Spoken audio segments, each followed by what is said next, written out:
Welcome back. I am Brother Isaac, and I will be guiding you through this part of our study of covenants. In this part, we will look at some aspects of the Semitic/Hebrew man-made covenants and what they represented. We will also highlight the scriptural parallels of this ritual covenant as well. So stick around as we uncover this and more in our scripture. There are many examples of man-made covenants in the scripture, including related events throughout history as well. We will take a look at the main items that usually comprise these agreements, and as well as what they meant in the view of the Semitic or Hebrew culture. Basic requirements for a covenant. Mutual benefit. Galatians chapter 3, verses 13 and 14. ISV with Hebrew meaning. The Messiah redeemed us from the curse of the Torah by becoming a curse for us. For it is written, "A curse on everyone who is hung on a tree." This happened in order that the blessing promised to Abraham would come to the Gentiles through the Messiah Yahshua, so that we might receive the promised Spirit through faith.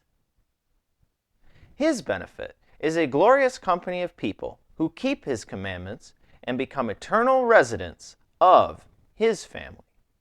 And our benefit is to be secure in that family, to be free from eternal death and suffering.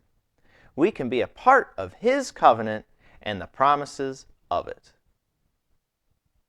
Terms and conditions.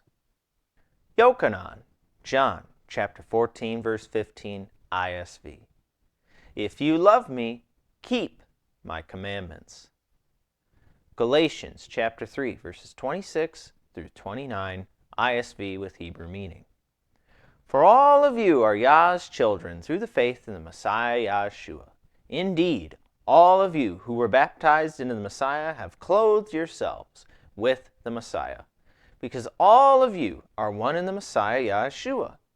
A person is no longer a Jew or a Greek, a slave or a free person, a male or a female. And if you belong to the Messiah, then you are Abraham's descendants indeed, and heirs according to the promise. Fidelity and faithfulness. Hebrews chapter 3, verses 5 and 6, ISV with Hebrew meaning.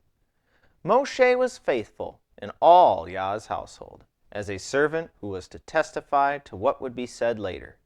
But the Messiah was faithful as the son in charge of Yah's household, and we are His household if we hold on to our courage and the hope in which we rejoice. Rituals. Ancient Near Eastern covenants always had a religious element involving some sort of ceremony, like animal sacrifice or other rituals. As we have stated previously, the Hebrew term for making a covenant is karat brit, which literally means to cut a covenant. This almost always includes sacrificial blood. Closure.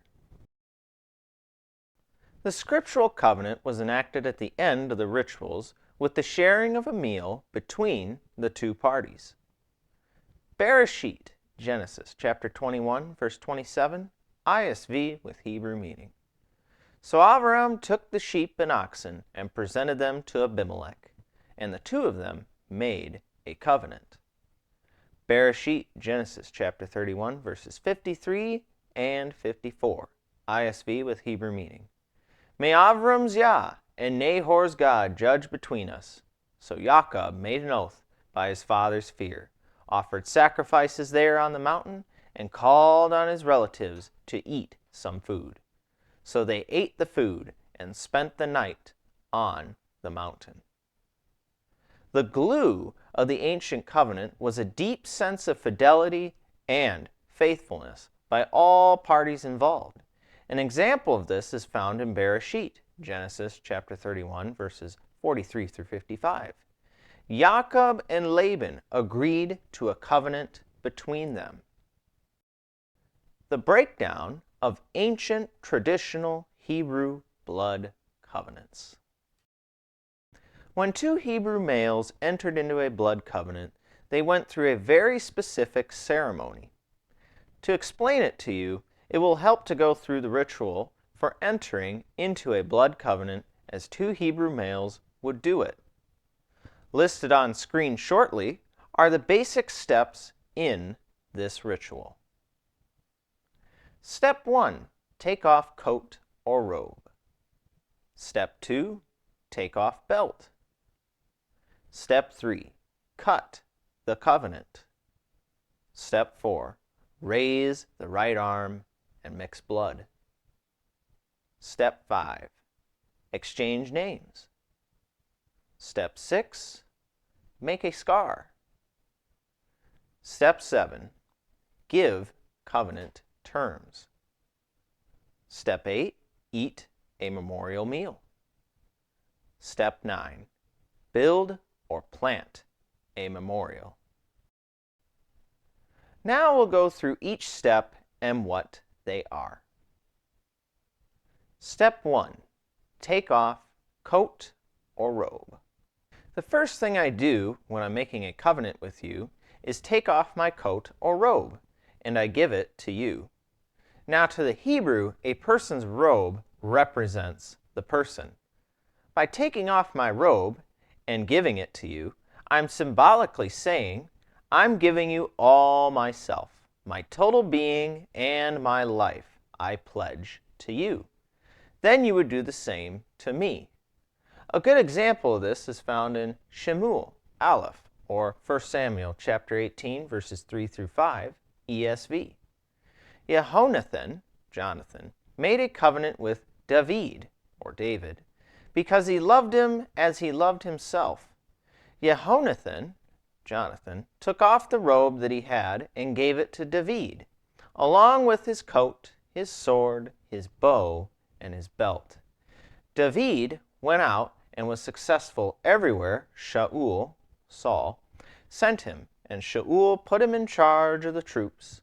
This pleased the entire army, as well as Shaul's officials. Step 2. Take off belt. The next thing I do is take my belt off and give it to you. A belt is used to hold up my weapons. My belt holds my armor together. My dagger, my bow and arrows, my sword are all attached to my belt. So symbolically, I'm giving you all my strength and pledging all my support and protection. As I give you my belt, I'm saying, here is my strength and all my ability to fight. If anybody attacks you, they are also attacking me. Your battles are now my battles, and my battles are yours. I will fight with you. I will help defend you and protect you. You do the same to me. Again, Shemuel Aleph, 1 Samuel chapter 18, verses 3 through 5, come to mind. The covenant that Jehonathan and David had really starts to carry weight when you see what these actions implied. Step 3. Cut the covenant. The next step is to actually cut the covenant by taking an animal and splitting it right down the middle. In the scriptures, an animal is only cut down the middle and split in two as part of a covenant ceremony. After we split the animal, we lay each half to each side of us and stand in between the two bloody halves of flesh, with our backs to each other. Then we walk right through the bloody halves, making a figure 8, and coming back to a stop, facing one another. In doing so, we are saying two things. First, we are saying that we are dying to ourselves, giving up the rights to our own life, and beginning a new walk with our covenant partner unto death. You see, in this covenant, each half of the dead animal represents us. Second, since the blood covenant is the most solemn pact, we each point down to the bloody animal split in two and say, Yah do so to me, and more also if I ever try to break this covenant. In other words, what we are saying is just split me right down the middle and feed me to the vultures because I tried to break the most sacred of all compacts. The clearest example of this is found in Bereshit, or Genesis, chapter 15, between Abram and Yahuwah. We also want you to take note that while Abram took the animals and cut them in half, minus the birds, he did not pass between the two halves. Only the pot and fire passed between them. This is an unconditional covenant from Yah. It is not in danger of being broken because of the failings of Abraham or the descendants of Abram. They will always be the people of Yah. Step 4. Raise the right arm and mix blood. Then we raise our right arms, cut our palms, and bring them together. As we do, our blood intermingles. Then we swear allegiance to each other. As our blood intermingles, we believe our lives are intermingling and becoming one life.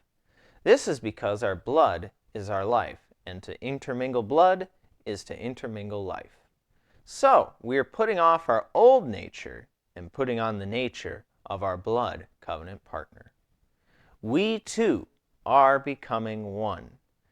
Man has always believed that intermingling blood is an intermingling of life. This symbolically shows the two of us are becoming one. Vayikra, Leviticus chapter 17, verse 11, ISV. Because the life of the flesh is in the blood itself. Devarim, Deuteronomy chapter 12, verse 23, ISV. Only be sure to refrain from eating blood, because blood is the source of life, and you must not consume blood with the meat. Step 5. Exchange names. Then as we stand there, with our blood intermingling, we exchange names. I take your last name as a part of my name, and you take my last name as a part of your name. Think to how Yah changed Sarai and Abram's names to Abraham and Sarah. See Bereshit, Genesis chapter 17, verses 5 and verse 15. What Yah did was add to their existing names. The Hebrew letter He was added to each of their names. You could say he added his breath, like how Adam had life breathed into him. The letter He very much mimics a sound for breath, a H. It can also mean that Yah revealed something to them. The letter He, which depicts a man with his arms raised in the pictographic Semitic form, means to behold or to praise. If you look at Sarai's name being changed to Sarah, a letter was changed to a He. You could see this as Yah making them into something new or becoming a part of them. In the next step, it is entirely possible that Yah was revealing to them that they were a part of his covenant through a mark or marks or even a sign. Step 6. Make a scar.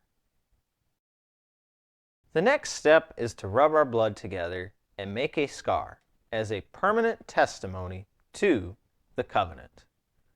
The scar will bear witness to the covenant we have made. It will always be there to remind us of our covenant responsibilities to each other. It is the guarantee of our covenant. If anyone tries to harm us, all we have to do is raise up that right arm and show our scar. By that, we are saying, there's more to me than meets the eye, and if you're coming after me, you're also going to have to fight my blood covenant partner. And you don't know how big he is, how strong he is, or who he is. So what are you going to do?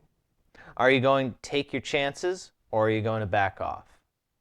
If the would-be attacker has any sense, he's going to back off. The scar is our seal that testifies to the covenant. Henry Stanley, the prolific missionary, you may remember the Stanley and Livingstone reference, on his explorations through Africa, cut covenant 50 times with various chieftains. Come across an unfriendly tribe, he would hold up that right arm with 50 scars, and would-be attackers would take off running in the other direction. Today, when we meet friends, we don't show scars, we shake hands. There are many trappings of blood covenant in our modern society. We've just eliminated the blood. Step 7. Give covenant terms. Then we stand before witnesses and give the terms of the covenant. I say, all my assets are yours, and all my money and all my property and all my possessions are yours. Here we see a connection with tithing as well. See Bamidbar, Numbers, chapter 18, verses 24 through 28, and Nehemiah, chapter 10, verses 37 and 38. If you need any of them, you don't even have to ask. Just come and get it. What's mine is yours, and what's yours is mine. And if I die, all my children are yours by adoption, and you are responsible for my family. But at the same time, you also get my liabilities. If I ever get into trouble financially, I don't come asking you for money. I come to you and say, where's our checkbook? And we are in covenant. Everything I have is yours, and yours is mine, both the assets and liabilities. So we stand there and read off before witnesses our list of assets and liabilities. Devarim, Deuteronomy chapter 29, is a great place in Scripture that shows this in action. Also see Yehoshua, Joshua chapter 8, verses 30 through 35. Take note, the stranger and foreigner are present in both of these instances. There is also the time where both the Israelis and foreigners were present for the blessings at Mount Gerizim and the curses upon Mount Ebal. They even went so far as to plaster the blessings and curses on each mountain as referenced in Devarim, Deuteronomy chapter 27. It is our belief that even we as non-Hebrews are still included within several of these covenants. In Devarim chapter 29, verses 14 through 16, the covenant was made with not just them, but also those not there, indeed, future tense. He then called upon their own history with how they handled those from other tribes, other nations, peoples, etc. This covenant applies to us as well. Step 8. Eat a memorial meal. Then we have a memorial meal to complete the covenant union. In place of the animal and blood, we have bread and wine. In the Scriptures, wine is called the blood of grapes. In Bereshit, Genesis chapter 49, verse 11 ISV, we see that he washed his garments in wine and his robes in the blood of grapes. Yehoshua and Israel's covenant with the Gibeonites has the bread and wine shown within it as well. Interestingly, the bread and the wine could not be taken as it had all spoiled. And you can see the full context in Yehoshua, Joshua, chapter 9, verses 11 through 17. You can also think to the bread and wine Yahshua shared with his disciples at the table in all four accounts of Matthiah, Matthew, Yochanan, Maccabi, Mark, Lucas, Luke, and Yochanan, John. The bread represents our flesh. We take a loaf of bread and break it in two and feed it to each other, saying, "This is symbolic of my body, and I'm now putting it in you." Then we serve each other wine and say, "This is symbolic of my lifeblood, which now is your blood. And now symbolically I am in you and you are in me. We are now one together with a new nature." Yochanan, John, chapter 6, verse 56 ISV. "The person who eats my flesh and drinks my blood remains in me, and I in him." Yochanan, John, chapter 17, verse 21. "So that they may all be one, just as you, Father, are in me, and I am in you, may they also be one in us, so that the world may believe that you sent me. Step 9. Plant or build a memorial. We now leave a memorial to the covenant. We want to always remember it.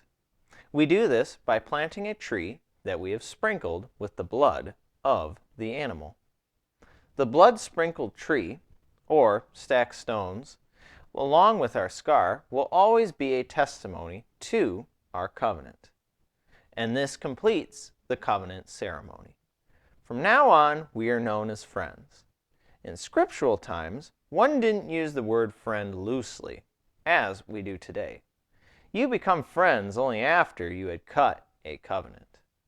And all our children are included in this covenant, even the unborn ones. They are in covenant because they are in us. Later, when they are born and come to an age of understanding about our covenant, they can choose to stay in it or to reject it. Looking at Scripture, there are several cases where a token symbol or sign is given. The rainbow in the sky, which first appears in Bereshit, or Genesis chapter 9, verse 13. He sees it, and so do we. The Ark of the Covenant, which also carried several other items, including symbols and signs of a covenant. Aaron's budding staff, the manna, the tablets, and perhaps more. The 12 stones that made a marker for crossing the Jordan River in Yehoshua, Joshua chapter 4, verse 9. These symbols, tokens, memorials, or monuments are present throughout the Scriptures, even in the New Testament accounts. A lot of times, New Testament writers pointed them out too. Anytime you see these happenings, or these words referenced in the Scriptures, either actually or even symbolically, you know the parties are entering into a blood covenant. You won't find all the details spelled out step by step. As in the times of the Scriptures, everyone knew all the details and were familiar with them. There wasn't a need to spell it out, as it was an understood and practiced ritual. So get familiar with the 9 steps, or the covenant lingo. This is the basic ritual, and you will start to recognize it as you read the Scriptures and see how it is applied. And with that, this is Brother Isaac. Join us for the next part in the covenants, where I dive into Yahshua's covenant. Shabbat Shalom.